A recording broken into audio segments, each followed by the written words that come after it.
Samantala mga kabrigada, mahigit sa 20 kumpanya ang kinasuhan ng BIR.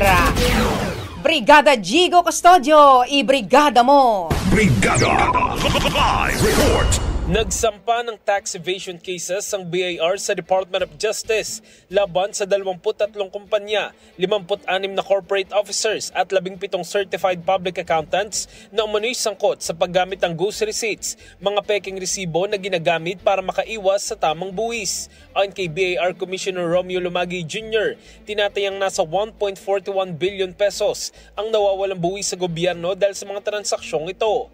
Iba't ibang industriyang sangkot mula construction at manufacturing hanggang food, electronics, retail at entertainment.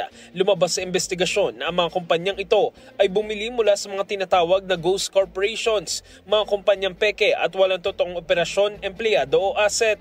Nauna nang pinatunayan ng DOJ ang probable cause sa mga kasong isinampa laban sa Ever Bilena Cosmetics Incorporated at CHG Global Incorporated.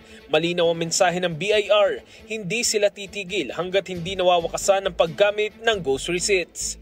In the heart of changing lives, ako si Brigada Jigo Custodio ng 105.1 Brigada News of Manila, the Music and News Authority. Brigada Balita Nationwide. Ang bahaging ito ay hatid sa atin ng NutriCleanse Herbal Capsule. Linis tiyan, sexy tiyan.